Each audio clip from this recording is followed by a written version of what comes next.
तीन बेहतरीन सलाहें। सोचो मत, शुरुआत करो, वादा मत करो, साबित करो, बताओ मत, करके दिखाओ। हेलो दोस्तों, मैं हूं आरती सिंह और आप सभी का स्वागत है आपके अपने यूट्यूब चैनल क्रिएटर बाय आरती सिंह पर। जैसा कि आप सभी को पता है कि आज हमारा टीजीटी पीजीटी सीरीज़ का 75 पार्ट है। इससे पहले हमने 74 पार्ट कंप्लीट करा दिए। अगर आपने वह नहीं देखे हैं तो ज़रूर देख लें, वह भी बहुत ज़्यादा इंपॉर्टेंट है आपकी एग्जाम की दृष्टि से। आज का जो टॉपिक है वह हमारा देवयानी कृष्ण से संबंधित है और देवयानी कृष्ण से संबंधित जितने भी क्वेश्चन बनते हैं हमने उन सभी को इस वीडियो में इंक्लूड किया है। इसलिए वीडियो को लास्ट तक जरूर देखें, वीडियो स्किप ना करें, क्योंकि वीडियो बहुत ही ज़्यादा हेल्पफुल होने वाली है आपके एग्जाम की दृष्टि से। वीडियो स्टार्ट करने से पहले बता दो, जिन लोगों ने अभी तक चैनल को सब्सक्राइब नहीं किया है वो सब्सक्राइब कर लें ताकि आपको नोटिफिकेशन मिलता रहे और आपसे कोई वीडियो मिस ना हो। वीडियो स्टार्ट करते हैं बिना अपना टाइम वेस्ट किए हुए। अगर फ्रेंड्स हम देवयानी कृष्ण की जन्म की बात करें तो इनका जो जन्म हुआ था हमारे प्यारे भारत देश के प्रमुख राज्य मध्य प्रदेश में हुआ था। ये पूछा जा सकता है कि जो देवयानी कृष्ण थी उनका जो जन्म हुआ था किस राज्य में हुआ था, तो मध्य प्रदेश में हुआ था। अगर फ्रेंड्स हम उनके समय की बात करें तो उनका जो जन्म हुआ था सन 1918 में हुआ था। ये भी चीज़ याद रखना, इंपॉर्टेंट क्वेश्चन है। नेक्स्ट हमारा कि अगर फ्रेंड्स हम उनकी मृत्यु की बात करें तो इनकी जो मृत्यु हुई थी 2002 में हुई थी। अगर हम फ्रेंड्स एक और चीज़ बता दें कि इनसे संबंधित ये आपको 2000 भी देखने को मिलेगा, लेकिन ये गलत है। आपको राइट जो आंसर होगा 2002 होगा। नेक्स्ट हमारा कि अगर फ्रेंड्स हम इनकी प्रसिद्धि की बात करें, यानी कि देवयानी जो कृष्ण थी वह किस कार्य के लिए सबसे ज़्यादा प्रसिद्ध थी, तो ये एक ग्राफिक कलाकार एवं अमृत चित्रकार थी। प्रमुख रूप से माने तो एक ग्राफिक कलाकार थी। अगर आपको ऑप्शन में 4 ऑप्शन दिए उनमें से अगर ग्राफिक कलाकार दिया हो तो आप यही टिक करना, क्योंकि ये राइट होगा। नेक्स्ट हमारा कि अगर फ्रेंड्स आपसे शिक्षा की बात करें, यानी कि इन्होंने जो शिक्षा ली थी कहाँ से ली थी, तो इंदौर स्कूल ऑफ आर्ट से ली थी। ये भी इंपॉर्टेंट क्वेश्चन है। और इंदौर स्कूल ऑफ आर्ट से जो कला गुरु रहे थे वो कौन थे, तो डी देवलाली कर रहे थे। इंपॉर्टेंट रहेगा। अगर फ्रेंड्स हम विदेशी कलाकार की बात करें, यानी कि विदेशी वाद से प्रभावित जो कलाकार थे वह इनके कला गुरु रहे थे, वो कौन थे, पॉल क्ले। ये भी याद रखना, दोनों ही इनके कला गुरु रहे थे। इंपॉर्टेंट क्वेश्चन है। आपको एक चीज़ कमेंट बॉक्स में कमेंट करके बतानी है कि वह कौन से कलाकार हैं जिन्होंने डी देवलांकर से कला शिक्षा ली थी।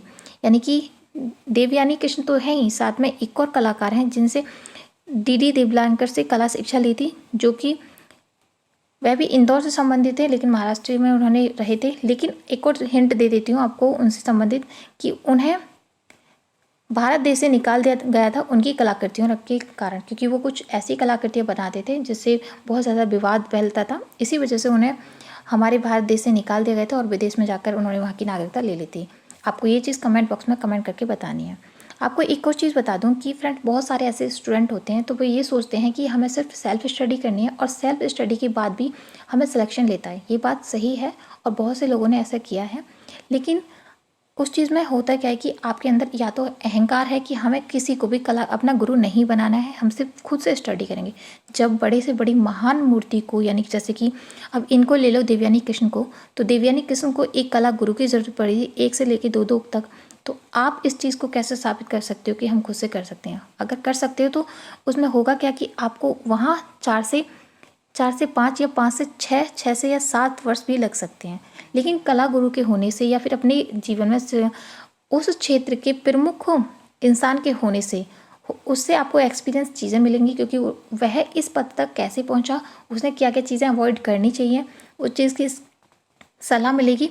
वहाँ पर आपको सिलेक्शन जहाँ आपको 5 से 6 वर्ष में मिलने वाला था, वहाँ 1 से 2 वर्ष में या फिर 6 से 1 वर्ष में, यानी कि 6 महीने से 1 वर्ष के अंदर भी आपको कला से यानी कि शिक्षा मिल सकती है या फिर अपने जो एम है उसको अचीव कर सकते हो। सिर्फ यही वादा है। आपको एक और चीज़ बता दूं कि जब सचिन तेंदुलकर को एक कोच की ज़रूरत है, विराट कोहली को एक कोच की ज़रूरत है, या श्री भगवान को, श्री रामचंद्र को भी एक गुरु की ज़रूरत थी, श्री कृष्ण को एक गुरु की ज़रूरत है, जब इतने बड़े बड़े महान मूर्तियों को ज़रूरत है, तो आप कैसे साबित कर सकते हो कि हम खुद से कर सकते हैं? कर सकते हो, उसके लिए समय लगेगा। और लेकिन आज की डेट में अपना समय ज़्यादा गंवाना अच्छी बात नहीं है। सिर्फ फोकस करो, जो चीज़ आपको चाहिए उसमें संपूर्ण तरीके से, यानी कि अपनी 100% डेडिकेशन के साथ जुड़ जाओ, ताकि आप जल्दी से जल्दी अपनी एम को पूरा कर सको। आप इस चीज़ को ध्यान देना। ये नहीं कह रही कि मैं आप मेरे से पढ़ो, जहाँ भी आपको लगता है कि हमें अपने एक गुरु की ज़रूरत है और वो अच्छा कर सकते हैं अपने क्षेत्र का, तो आप उनसे शिक्षा ले सकते हो उस क्षेत्र के बारे में। और मैंने आपसे एक क्वेश्चन पूछा है, आप ज़रूर कमेंट करके कमेंट करना, ठीक है। नेक्स्ट देख लेते हैं। नेक्स्ट अगर फ्रेंड्स हम इनकी पति की बात करें तो इनके जो पति का नाम था वो कब्बल कृष्ण थे। वह भी एक ग्राफिक आर्टिस्ट थे और नेक्स्ट है कि इनकी जो शादी हुई थी, यानी कि जो देवयानी कृष्ण थी उनकी जो शादी हुई थी कब्बल कृष्ण से कब हुई थी? सन 1942 में। ये भी चीज़ याद रखना। नेक्स्ट देख लेते हैं। नेक्स्ट हमारा, अगर फ्रेंड्स आपसे पूछा जाता है कि जो देवयानी कृष्ण थी वह किस ग्रुप से जुड़ी हुई थी, तो यह भी दिल्ली शिल्पी चक्र से जुड़ी हुई थी। आपको एक और चीज़ बता दूं कि मैं 1 से 2 दिन के अंदर आपको वो यानी प्लेलिस्ट बना दूंगी, जैसे कि दिल्ली शिल्प चक्र से संबंधित जो कलाकार हैं, बंगाल स्कूल से संबंधित जो कलाकार हैं, या फिर कोई आप जो गुफाएं हैं उनकी एक प्लेलिस्ट बना दूंगी, ताकि आपको इजीली सभी को देखने में कोई प्रॉब्लम्स ना हो और ज़्यादा ढूंढना ना पड़े। नेक्स्ट देख लेते हैं। नेक्स्ट हमारा अधिकांशतः पर चित्र जो था उन पर किस प्रभाव की शैली थी, तो नवादी शैली का प्रभाव था, यानी कि उनके चित्रों पर, यानी कि देवयानी जो कृष्ण थी उनके चित्रों पर जो प्रभाव था किस शैली का था? नवादी शैली का। नेक्स्ट हमारा, वाटिक पद्धति में इन्होंने कार्य किया था जो बालकों के लिए बहुत ज़्यादा प्रसिद्ध थी। ये पूछा जा सकता है कि जो देवयानी कृष्ण थी उनके द्वारा वाटिक में जो कार्य किया गया था मुख्यतः वो किसके लिए प्रसिद्ध था? तो बच्चों के लिए। नेक्स्ट हमारा, एशिया कलांतर अंतर्राष्ट्रीय जो पुरस्कार मिला था इनको कब मिला था? सन 1940 में मिला था। नेक्स्ट है कि भारत में आयोजित प्रथम श्री वार्षिक में पुरस्कार जो मिला था कब मिला था? सन 1968 में। ये भी चीज़ याद रखना, इंपॉर्टेंट क्वेश्चन है। किसी भी कलाकार को जो सम्मानित पुरस्कार होते हैं उन सभी को आप रट लिया करो, ताकि उनसे संबंधित आपका क्वेश्चन जो है कोई भी गलत ना हो। नेक्स्ट हमारा कि इनके बारे में, यानी कि देवयानी कृष्ण के बारे में भारत में आयोजित जो प्रदर्शनी हुई थी 1968 में हुई थी, लेकिन इनके बारे में एक समीक्षक थे जिनका नाम था रिचर्ड बार्थोलियोनो। क्या था? रिचर्ड बार्थोलियोनो ने 1960 के दशक में भारत में प्रिंट मेकिंग के उदय के बारे में लिखा, और उन्होंने देवयानी को सरल भारत में सबसे परिपक्व प्रोंट निर्माता बताया। ये पूछा जा सकता है कि देवयानी कृष्ण को किस कला समीक्षक ने सारल भारत में सबसे परिपक्व प्रोण निर्माता बताया, तो वो कौन थे? रिचर्ड बार्थोलियो। कब बताया था उन्होंने? ये चीज़ किस में लिखी थी? सन 1972 में द टाइम्स ऑफ इंडिया के। ये भी चीज़ रखना, इंपॉर्टेंट क्वेश्चन है। नेक्स्ट है, और इन्होंने इनके बारे में एक और चीज़ लिखी थी, वह प्रिंट मेकर के लिए एक दर्शन और प्राण दोनों ही प्रमाण पत्र हैं जो कोई असाधारण रूप से दुर्बल हैं। इंपॉर्टेंट रहेंगे। 2 वक्तव्य बोले गए थे रिचर्ड बार्थोलियो के द्वारा। नेक्स्ट देख लेते हैं। नेक्स्ट हमारा, जैसे कि आप सभी को पता है कि इनको प्रिंट मेकिंग में बहुत ज़्यादा दिलचस्पी थी, इसी वजह से लेकर उन्होंने ये अपने वक्तव्य कहे थे। नेक्स्ट है, ये चीज़ जो अब मैं बता रही हूँ वो सभी किसी न किसी एग्जाम्स में पूछे गए हैं, तो आप इन सभी को नोट डाउन कर लेना। और मैं आपको हर बार बताती हूँ कि जो मेरी ये PDF है वो 4 से 5 बुक्स के कलेक्शन के बाद बनाई गई है, और जो भी त्रुटियाँ होती हैं किसी कलाकार से संबंधित मैंने उन चीज़ों को हटा दिया है। तो नेक्स्ट देख लेते हैं कि इनका जो जन्म हुआ था कब हुआ था और कहाँ पर हुआ था, तो मध्य प्रदेश के सन 1918 में हुआ था। ये चीज़ मैं आपको ऊपर ही बता चुकी हूँ। नेक्स्ट देख लेते हैं। नेक्स्ट हमारा कि देवयानी कृष्ण किस कलाकार की पत्नी थी, ये भी मैं आपको बता चुकी हूँ। और ये वाला क्वेश्चन हरियाणा वाले क्वेश्चन में पूछा गया है, हरियाणा के जो पेपर होता है तो वो कब्बल कृष्ण का, ये भी चीज़ याद रखना। नेक्स्ट हमारा कि देवयानी कृष्ण की प्रारंभिक जो कला शिक्षक रहे थे वो कहाँ हुई थी, तो वो इंदौर कला विद्यालय में हुई थी। और किसके संरक्षण में हुई थी? DD देवलानी करके। नेक्स्ट हमारा कि देवयानी कृष्ण प्रमुख रूप से किस लिए जानी जाती हैं, तो वह प्रमुख रूप से ग्राफिक के बारे में जानी जाती है। अगर उसमें की बात करें तो एचिंग व अमलांकन के लिए, जिसे हम अमलांकन भी बोलते हैं, तो ये चीज़ याद रखना। नेक्स्ट हमारा कि देवयानी कृष्ण को कला के किस क्षेत्र में ख्याति प्राप्त हुई थी, तो देवयानी कृष्ण को प्रिंट मेकिंग के क्षेत्र में ख्याति प्राप्त हुई थी। ये भी चीज़ याद रखना कि ये पूछा जा सकता है दिल्ली शिल्प चक्र के कौन कौन सा कलाकार हैं जो प्रिंट मेकिंग के लिए विख्यात हैं। वैसे आपको बता दें कि जो दिल्ली शिल्प चक्र की जो स्थापना हुई थी वो ग्राफिक कला के लिए ही हुई थी। नेक्स्ट देख लेते हैं कि दिल्ली शिल्प चक्र की किस कलाकार की कलाकृतियाँ नव आदिवादी थी, जैसे कि आपको मैंने ये भी चीज़ ऊपर ही बताई थी, तो वो कौन थे? देवयानी कृष्ण। नेक्स्ट हमारा शैली से प्रभावित थी, यानी कि इस शैली से प्रभावित जो थी देवयानी कृष्ण। ये चीज़ याद रखना, ये क्वेश्चन पूरा एक है। नेक्स्ट हमारा देवयानी कृष्ण के कलागुरु कौन थे, तो ये भी मैं आपको बता चुकी हूँ, DD देवलालीकर। अगर पूरे की बात करें दत्ता देत्रीय देवलालीकर था। नेक्स्ट है हमारा कि अगर फ्रेंड्स आपसे पूछा जाता है कि जो देवयानी कृष्ण थी उनका जो मूल नाम था विवाह से पहले वो क्या था, ये वाला क्वेश्चन पूछा गया है, तो क्या नाम था? देवयानी यादव, यानी कि वो यादव थी पहले, बाद में शादी होने के बाद वो कृष्ण बनी थी, देवयानी कृष्ण। नेक्स्ट हमारा कि देवयानी कृष्ण ने किस कला महाविद्यालय से कला डिप्लोमा पूरा किया था, ये भी चीज़ मैं आपको बताती हूँ, sir JJ school of art Mumbai से। नेक्स्ट हमारा कि अगर फ्रेंड्स आपको एक चीज़ बता दूं कि जो किसी भी कलाकार से संबंधित स्कूल है उनके बारे में ज़रूर याद रखना, क्योंकि इनके एक स्कूल के बारे में बहुत बार पूछा जाता है। नेक्स्ट है, कौन सा प्रसिद्ध कलाकार लोक कला के विभिन्न रूपों से, खिलौनों, मुखौटों से काफ़ी प्रभावित था? तो वो कौन थे? देवयानी कृष्ण। ये चीज़ मैं आपको बता चुकी हूँ कि उन्होंने इन चीज़ों से प्रभावित होकर ही, लोक कलाओं से प्रभावित होकर एक पुस्तक भी लिखी थी जो बच्चों के लिए बहुत ज़्यादा प्रसिद्ध थी। नेक्स्ट हमारा कि देवयानी कृष्ण किस कलाकार समूह की सदस्य थी? तो वह दिल्ली शिल्प चक्र की सदस्य रही थी। नेक्स्ट हमारा कि देवयानी कृष्ण की जो पहली एकल प्रदर्शनी लगी थी वह कब लगी थी और कहाँ पर लगी थी? तो वह पश्चिम बंगाल के प्रमुख शहर कोलकाता में लगी थी। कब लगी थी? 1941 में। ये भी चीज़ याद रखना क्योंकि इनसे संबंधित जो प्रथम कला प्रदर्शनी होती है उसके बारे में पूछ लिया जाता है। नेक्स्ट हमारा कि सन 1965 में देवयानी कृष्ण के एंटोगैलियो पद्धति में छपे चित्रों की प्रदर्शनी किस नाम से हुई थी? तो under the roof of God, या फिर ये भी पूछा जा सकता है कि under the roof of God नाम से जो प्रदर्शनी है वह किस कलाकार से संबंधित है? तो देवयानी कृष्ण से संबंधित है और ये कब लगी थी? सन 1965 में लगी थी, जो कि एंटोगैलियो पद्धति में छपी थी चित्र।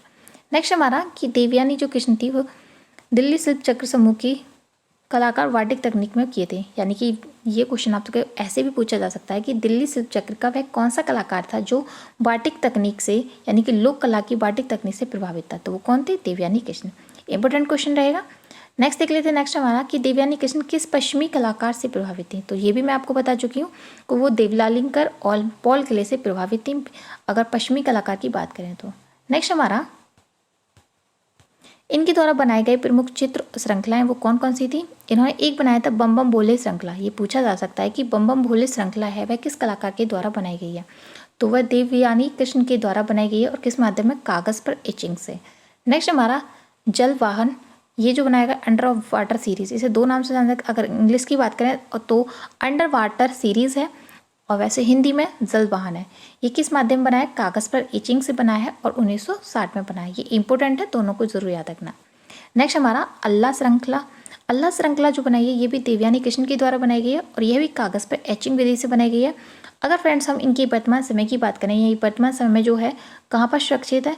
तो ये राष्ट्रीय आधुनिक कला दीर्घा नई दिल्ली में सुरक्षित है। ये भी चीज़ याद रखना, इंपॉर्टेंट क्वेश्चन है ये वाला क्वेश्चन जो पूछा गया है। नेक्स्ट हमारा क्या वह कहाँ श्रृंखला जो बनाई है वह किसके द्वारा बनाई गई है? तो ये भी देवयानी कृष्ण के द्वारा बनाई गई है और किस पे बनाई गई? कागज़ पर एचिंग विधि से सन 1970 में। अगर फ्रेंड्स हमने वर्तमान समय की बात करें, ये जो श्रृंखला है कहाँ पर है? तो राष्ट्रीय आधुनिक कला दीर्घा नई दिल्ली में सुरक्षित है। नेक्स्ट हमारा योग श्रृंखला, ये भी इनके द्वारा बनाई गई है, यानी कि देवयानी कृष्ण के द्वारा बनाई गई है और कागज़ पर एचिंग विधि से। और वर्तमान समय की बात करें तो राष्ट्रीय आधुनिक कला दीर्घा नई दिल्ली में सुरक्षित है। आपको एक चीज़ बता दूं कि इनके जितने भी चित्र हैं और जितने भी छापा चित्र हैं उन सभी को आप नोट डाउन कर लेना कि बहुत ज़्यादा इंपॉर्टेंट है। यहाँ पर मैं जितनी भी चित्र लेकर आई हूँ वो बहुत ज़्यादा इंपॉर्टेंट एंड सेलेक्टिव है। इसी वजह से मैंने आप लोगों के कहने से ही मैंने इसमें माध्यम भी ऐड किया है, ये कब बनाया गया था और वर्तमान समय में कहाँ है, इन चीज़ों को भी मैंने ऐड किया ताकि आपके लिए प्रॉफिटेबल हो। तो ये चीज़ याद रखना कि बहुत इंपॉर्टेंट क्वेश्चन है। नेक्स्ट हमारा कि माँ श्रृंखला जो बनाई ये भी कागज़ पर एचिंग विधि से बनाई है। नेक्स्ट हमारा कैक्टस सीरीज़, ये वाला क्वेश्चन पूछा गया है कि कैक्टस सीरीज़ जो बनाई गई है किस कलाकार के द्वारा बनाई गई है? तो देवयानी कृष्ण के द्वारा बनाई गई है। कब बनाई गई है? सन 1961 में। लवर्स सीरीज़ ये भी 1961 में बनाई गई है और देवयानी कृष्ण के द्वारा बनाई गई है। यहाँ पर मैं जितनी भी चित्र बता रही हूँ नोट डाउन कर लेना, बार बार कह रही हूँ क्योंकि मेरी ये जो PDF है आपके लिए बहुत ज़्यादा प्रॉफिटेबल होने वाली है। ये मैं आपके लिए दावे के साथ कह सकती हूँ क्योंकि मैंने खुद इनसे ही पढ़ाई करके अपनी तैयारी को मजबूत बनाया है। अगर फ्रेंड्स हम इनकी छापा चित्र की बात करें तो इनके जो छापा चित्र था गणेश जो है किस माध्यम बनाया है? कागज़ पर एचिंग विधि से बनाया है और कब बनाया है? 1970 में। नेक्स्ट है मास्क, ये वाला बहुत बार पूछा गया है। इसके बारे में मैं 100% बोल सकती हूँ कि ये आपसे ज़्यादा से ज़्यादा पूछा जा सकता है, हो सकता है देखने को मिल जाए। तो ये जो बनाया गया है मास्क नामक जो छापा चित्र बनाया है वे किस विधि में बनाया है? एंटोगैलियो में। ये भी चीज़ याद रखना, इंपॉर्टेंट क्वेश्चन है। नेक्स्ट हमारा यानी कि जो देवयानी कृष्ण ने इन्होंने जो श्रृंखला बनाई थी कब बनाई थी? 1961 में बनाई थी ये वाली सभी श्रृंखला। नेक्स्ट देख लेते हैं। नेक्स्ट है एलिफेंट श्रृंखला, ये भी इनके द्वारा बनाई गई है। मुखौटा, ये बहुत ज़्यादा इंपॉर्टेंट है, ये वाली पूछी गई है। तो ये वाटिक में बनाई गई है और कब बनाई गई थी? 1960 में बनाई गई थी। इंपॉर्टेंट क्वेश्चन है। नेक्स्ट है कि इनके चित्रों के बारे में देख लेते हैं। चित्र भी इनके बहुत ज़्यादा प्रमुख हैं। कौन कौन से? हिरण बनाया गया था जो टेम्परा विधि में बनाया गया था। पंडितगढ़ बनाया गया, ये भी टेम्परा विधि में। महाकाल जो बनाया है इन्होंने ये जल रंग से बनाया था। गच्छ जो बनाया है ये भी टेम्परा विधि से बनाया। कब से कब बनाया था? 1951 से 1952 में। यहाँ पर मैंने जितने भी चित्र बताए वो बहुत ज़्यादा इंपॉर्टेंट एंड सेलेक्टिव है आपके एग्जाम की दृष्टि से। आप उन सभी क्वेश्चन को रट लेना अच्छे से, ताकि आपका क्वेश्चन जो है कोई भी छूटे ना। आपके एग्ज़ाम्स का टाइम आने वाला है, तो आप इन सभी की तैयारी करते रहना, रिवाइज करते रहना, जब तक कि आपको किसी भी कलाकार के बारे में अच्छे से नॉलेज ना हो जाए। आज का जो वीडियो है वो यहीं समाप्त होता है। अगर आपको वीडियो पसंद आया है तो अपने उन सभी फ्रेंडों को भी शेयर करें जो भी टीजीटी, पीजीटी, डीडीएसएसबी या यूजीसी नेट की तैयारी कर रहे हैं, क्योंकि ये भी उनके लिए बहुत ज़्यादा प्रॉफिटेबल होने वाली है। और आज के जो वीडियो है यही समाप्त होता है। कमेंट बॉक्स में कमेंट करके बताएं कि वीडियो आपको कैसा लगा। Thank you for watching this video. मिलते हैं नेक्स्ट वीडियो में, तब तक के लिए bye bye and thank you so much.